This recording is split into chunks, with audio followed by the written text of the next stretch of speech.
So I have some good news and I have some bad news. The good news, Android 16 is coming soon. We've known about that for a little while, but we don't quite know when. But the bad news, well, I'm not going to sugarcoat it. If you haven't already seen multiple videos of our coverage of Android 16, yeah, it might suck, at least compared to what's coming later down the line. But let's get into why, let's get into how, and give you an overview of why this is the case with this update. Do me a solid though first, how about you hit that subscribe button and join the team? I'd really love to have you, and it helps me out probably more than you know, and you join a growing community of Android enthusiasts like me and you.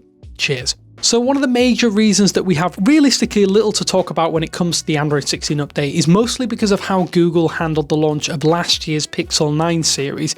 Yes, last year's phones are kind of the reasons why things are a little bit weird with this upcoming Android 16 release. So to recap, the Pixel 9 was unveiled in August 2024, that's nothing new, you know all about that device, but that was a few months ahead of the previous October-ish sort of time frame that we've had for Made by Google's previously.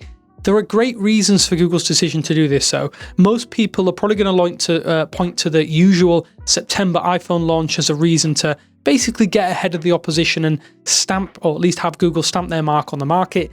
Theories aside, this earlier than usual Pixel 9 launch had some serious knock-on effects that we're feeling today. Firstly, Android 15 as an update at the time, back in August 2024, wasn't quite ready. It was still technically in the beta phase and it was still kind of almost finished but not quite finished, so there wasn't enough time to shoehorn it into the Pixel 9 series before it was unveiled in August. You may remember that the Pixel 9 shipped with a marginally modified Android 14 as a result of that, save a few minor settings, menu options and some exclusive applications for those devices. It was practically the same software build we'd been running on the Pixel 8 and older for the majority of the year leading up to the Pixel 9 getting unveiled officially by Google. So that wasn't necessarily a good look when a company, or the company responsible for Android, isn't going to be able to include that newest version of their own software in its latest hardware release.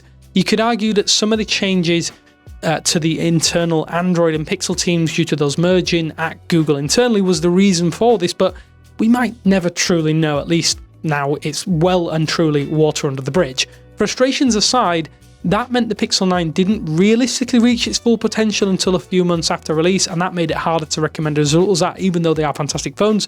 When the stable Android 15 OTA was available in that regular October 2024 launch time frame, an obvious conclusion realistically was that Google doesn't want to repeat this year with the Pixel 10 launch, so they've shifted things to account for that. To get a bit more of an overview of why this is a big deal, look at Samsung for example. The Korean tech giant almost always launches their own devices with the latest version of Android and One UI thrown on top of them. Other Samsung phones might have to wait a few months to be brought up to date, but the latest and greatest almost always come to market with the most recent Android version pre-installed. The Galaxy S25 is a great example of this. It shipped with One UI 7, which is based upon Android 15, while a lot of the other phones in Samsung's lineup had to wait a few months to get their own update, even though it was technically ready on the S25.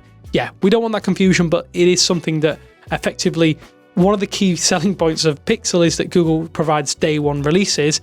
The company can't let that happen again this year with the Pixel 10. So the short story is that the Pixel 10 must launch with the latest version of Android at least for optics. The market dictates that this is an essential to the company's next top-tier phone launch. And given that Android 15 was launched in October, the time available to prepare Android 16 is a few months less than usual. That said, work was probably ongoing before that anyway.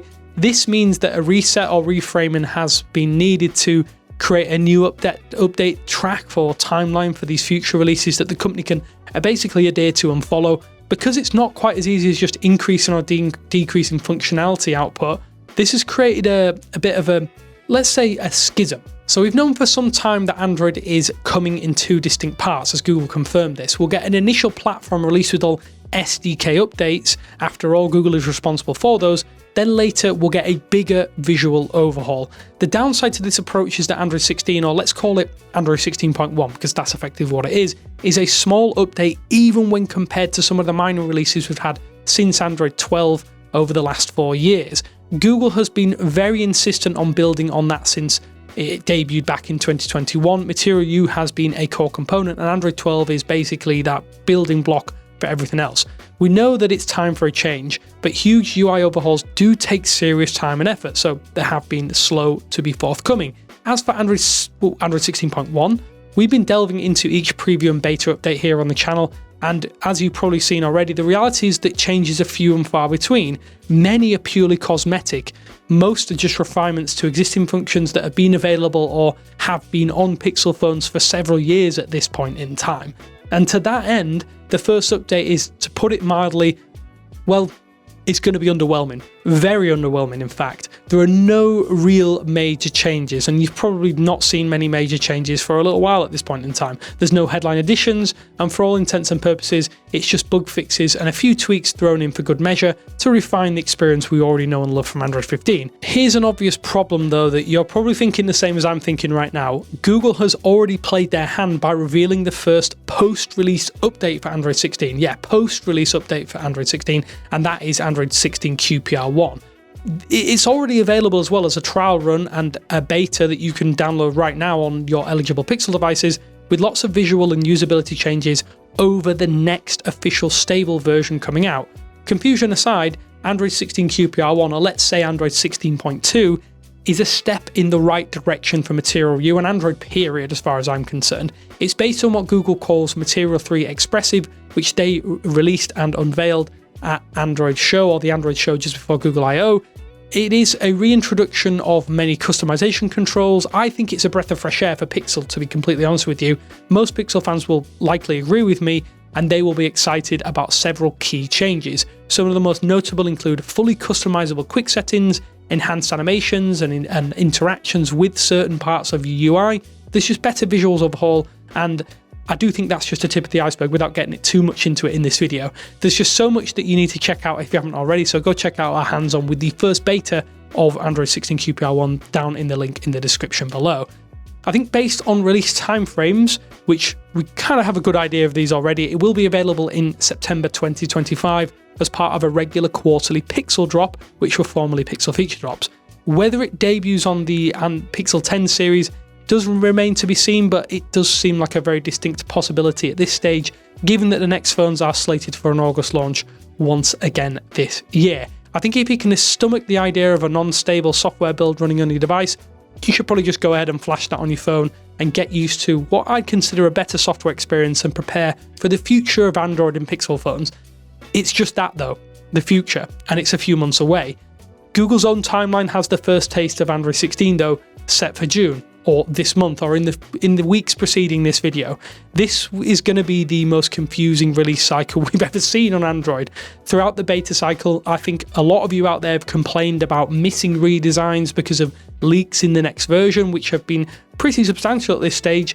Google probably needs to explain things to avoid a mini PR mess with those when the first OTA begins rolling out in the next few weeks and people begin to wonder, where are those visual overhauls that we've been promised, especially given the Android show was just a few weeks ago. I think without sugarcoating things, at least this first taste of Android 16, as I know, is going to be very underwhelming for a lot of you out there, but I do think it's for good reason. I want to ask you though, are you excited or disappointed by this weird two-part launch? Let me know in the comment sections below, and be sure to stick around for more Android 16 coverage. We will have lots of that here on the channel and over on 9to5google.com. You know we're good for it, and yeah, if you didn't already know, we will speak to you about that in a later video, so yeah, stick around.